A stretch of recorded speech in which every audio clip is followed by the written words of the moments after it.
guys, welcome back to the channel. It is Dom from Beauty by Dom, and today's video is going to be all about permanent colors versus toners, when to use them, when not to use them, and what use cases you would use them in. I've gotten a lot of questions about when to use like a toner, when to use a permanent color, and what is the difference between the both of them. And this is something that is not spoken about that much in especially the wig community. So I just wanted to share with you guys what the difference is so you can kind of understand when you're supposed to be using those versus when you're going to be using, a permanent color. So let's dive right into the video.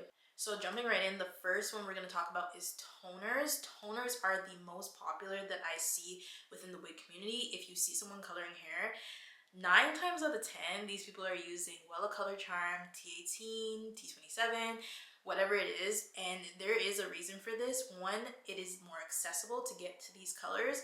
And two, there is not that much information on why and when to use toners versus when to use permanent colors.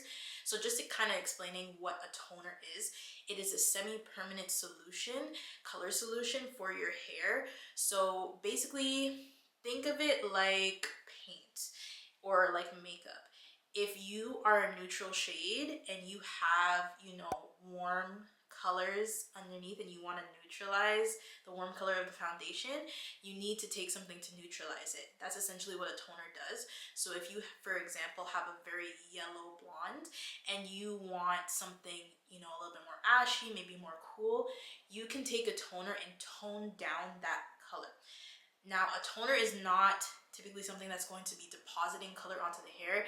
It is more so toning out undertones that you have present or adding undertones that you want to be present. So if you have a very light blonde, but you still want that warmth in there, you can tone it so that you have more warmth in the hair, but it's still a very light blonde.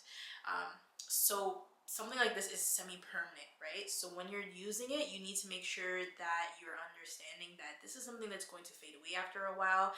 This is also something that you can color over because it is going to fade away. So for me personally, when I am making wigs and shipping them to clients, if it's a wig that I feel, just from my experience, somebody may want to color over or they may attempt to color over, I am going to use that semi-permanent toner because I do not want them damaging the hair and I don't want them, doing things to the hair that is going to cause, irreparable damage and is going to deteriorate the hair and make it not last as long. With raw hair, it is still hair at the end of the day. If you are doing all kind of stuff to it after you've gotten it from your vendor or from your wig business that you support, you're still going to damage the hair. Just like if you cut your hair and grew it all back and it was, super healthy, and then you decide to bleach it, tone it a billion times, it's still going to fall off. Period. I don't care how healthy it was. It's still going to fall off. So this is why I would use something like that versus a permanent color. However, you are going to have, the case of it, fading a little bit. Of course, this can always be touched up. Toners, another reason I kind of use them is they're super easy to touch up at home. And usually I like to have one professional color version and one more accessible color version so that if a client wants to do it at home, they can quickly do like a rinse and they'll have the color back in 2 seconds. Another reason I like to use toners as opposed to permanent colors sometimes is because they are a lot less harsh on your hair. Now, especially if you're lifting your hair to a very high blonde from a dark brown, you're already putting stress on the hair. So when you go in to add that color afterwards, a toner is not going to be as harsh, so it's not going to deteriorate the hair any more than it already kind of was. And this is great, especially if you know you're shipping to clients who may or may not be following the maintenance that you've set out for them. For me, I've been doing this for 7 years, and I know from doing refreshes from clients and doing, any type of service where I get the wig back from them, that not everybody takes care of their hair, no matter how many instructions and no matter how many videos you put out on how to do it. So I like to err on the side of caution and make sure that when I am giving them these wigs, it's in the best condition it can possibly be in, because you never know. Some people, I've had people not know they're supposed to be washing wigs. I've had people not know they're supposed to be putting conditioner in wigs, or just simply co-washing, which no, that's not what we need to be doing. I've had people not deep condition their wigs often enough, or put any treatment, or put heat protectant, or enough heat protectant, so they end up damaging their hair. So if I am looking at a wig that is colored, it's going to deteriorate so much faster. So I want to mitigate any of that risk for my client, and also for me as the business owner. You don't want to have people knocking at your door like, oh, this wig is trash. No, you just didn't take care of it. It'd be the same if you went to a hairdresser, they bleached your hair and told you, okay, you gotta, do all this maintenance. You didn't do a lick of it, and then your hair fell out. Right? Right. So that, in a nutshell, is basically what toner is. It's a great option depending on what you're trying to accomplish with your color, but it's not an end-all be-all type of thing. You can't always use toner, and a toner is not a color. So you need to understand what you want your end result to be, and how long you want it to last, and all of those things to decide whether you're going to be using a permanent or a semi-permanent toner, semi-permanent color, whatever that is. Now onto the permanent color. So like it says in the name, this is going to be something that is permanent. It's going to be very, very, very difficult to lift it out of the hair. So this is something I use when I know for a fact this is the only color this wig is going to be. Nothing's going to change, nothing's going to get darker, nothing's going to get lighter. This is the color the wig is going to be. Like I said with the toner is a little bit less harsh on your hair, or a lot less harsh on your hair really. But a permanent color, depending on what brand you use, depending on whether it has bonding agents in it or not, it can be very harmful and harsh on your hair, especially if you've already undergone a bleaching process that was, a lot.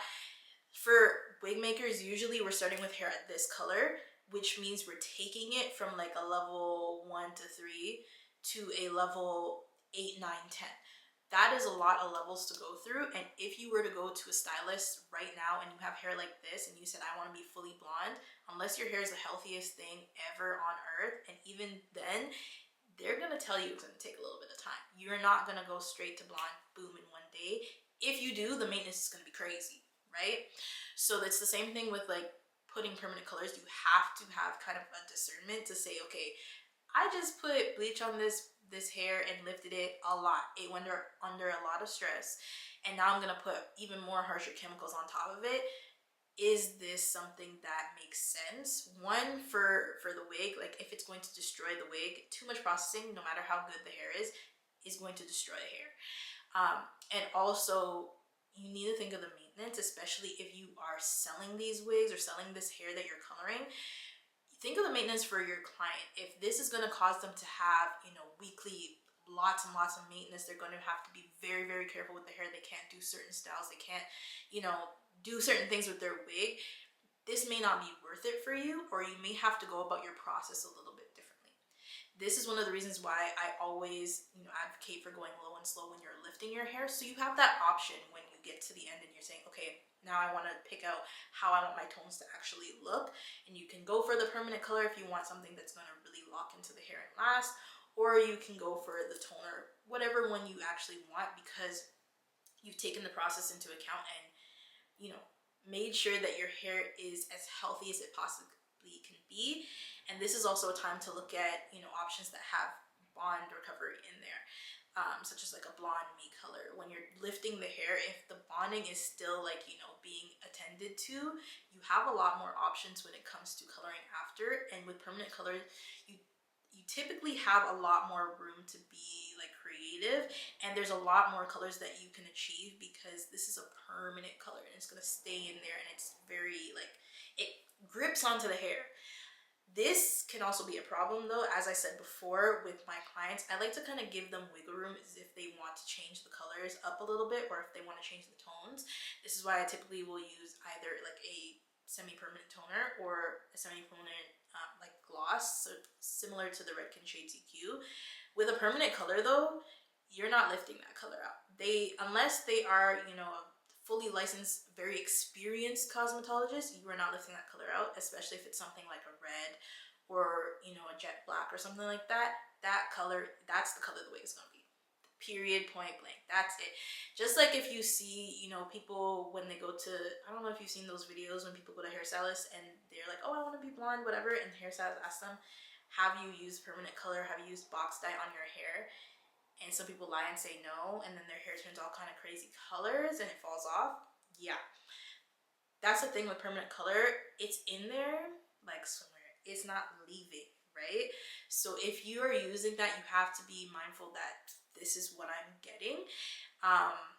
It is, you know, a longer lasting option. Of course, it is permanent, but you can't be changing the color every 2 seconds. And if that's something your clients want, or if it's something you think they may be interested in doing, I would go with something more like a toner or like a gloss. I'm gonna go more into the gloss in a second, but I just want to let you guys understand that a permanent color is always an option, especially if you know that this color needs to last. So if you're doing something like a ginger, I feel like a permanent color would be a lot better, because if you do like a toner or semi-permanent, you're gonna have to keep reapplying this color, and it's something that typically when people get a ginger wig, they want it to be ginger the whole time. Like, they're not changing it. Or if they get a red wig, or if they get a jet black, typically it's not going to change. So those are the colors that I'll more likely use a permanent color. So for me, I have the jet setter unit. It's jet black. It will always be jet black, and you're not changing it. It's not something that you can dye over,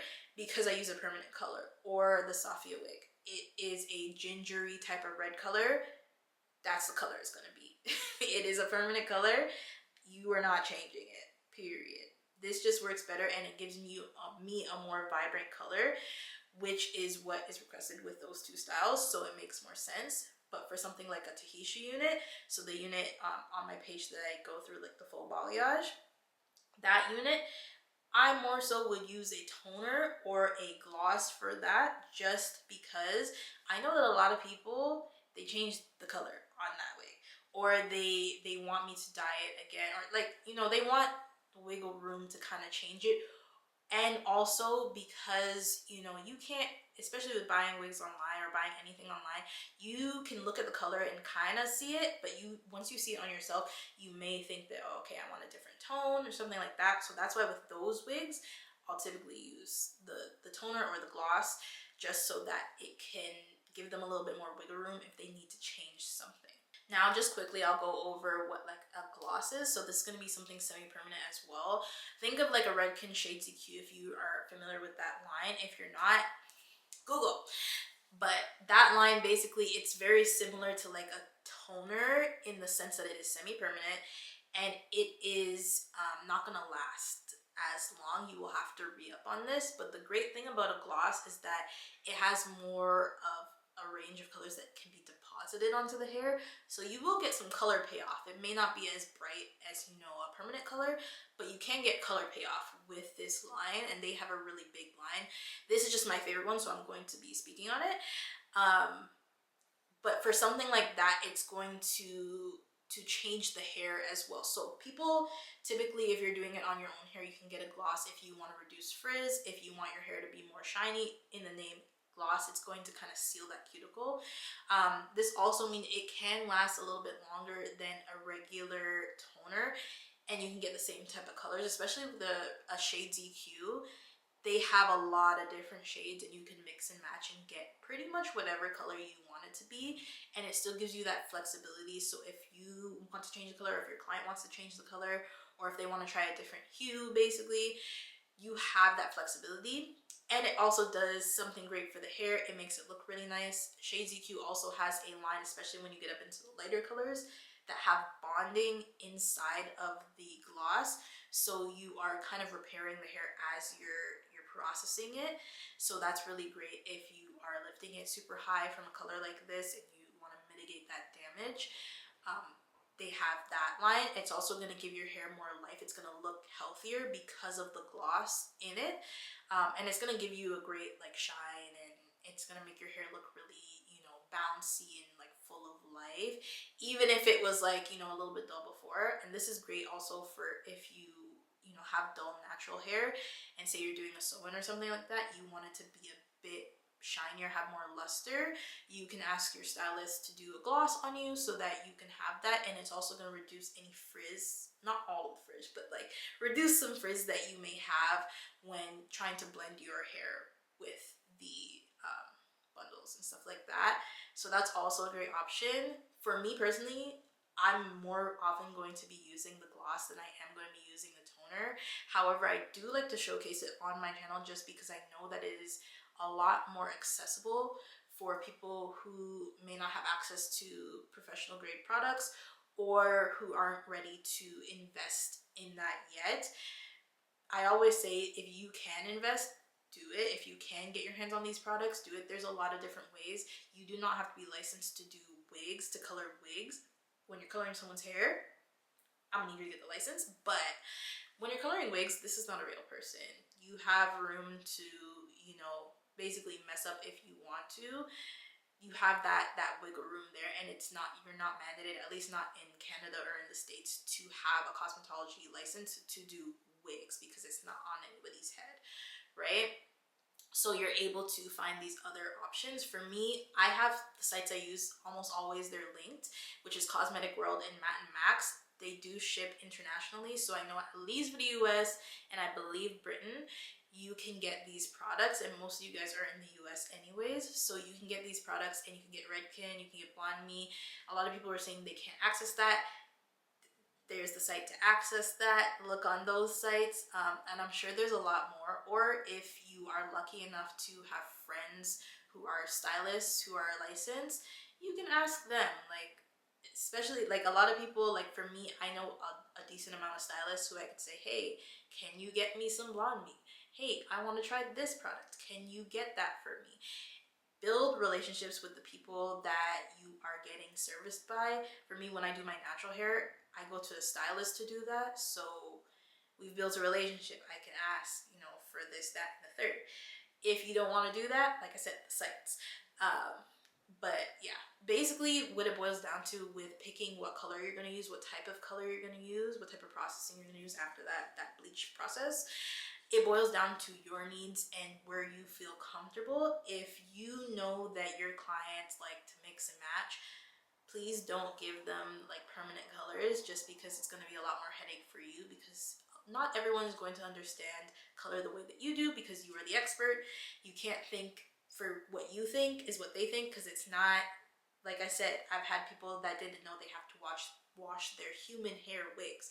So just assume that your client knows absolutely nothing about hair, and that's going to keep you on the safe side. If anything, offer refresh surfaces where they can get their color refreshed. This is what stylists do when people go for a bleach and tone. That's what they're going for. They're getting their hair refreshed. They're not going in one time and saying, okay, this is going to stay forever, unless they're getting a permanent color. And even then, as their hair grows out, they have to go get it refreshed. So this is maintenance that people have been doing for years.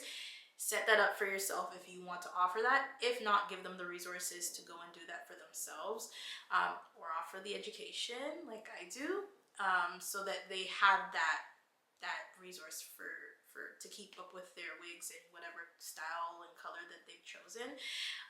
But you also don't have that, you know, thing weighing over you that someone may try to, you know, re-bleach the hair and completely ruin it. I've seen this time after time. And especially with social media, it gets crazy. So err on the side of caution. If you know they're going to be doing different things, maybe try a toner or a gloss. If you know they're not going to be coloring the hair or doing anything with it, permanent color. If you're going to be doing that, make sure you make them aware that, you know, this hair has been colored, and don't try to color over it because you will ruin it. Some people don't read those, so like, yeah, just figure out what works for you. But like I said, if you want something that's going to last forever and, you know, stay very vibrant and they don't have to touch it up, permanent color. If you want something that has a flexibility but also is going to give you that nice color, you can use a toner or you can use a semi-permanent gloss.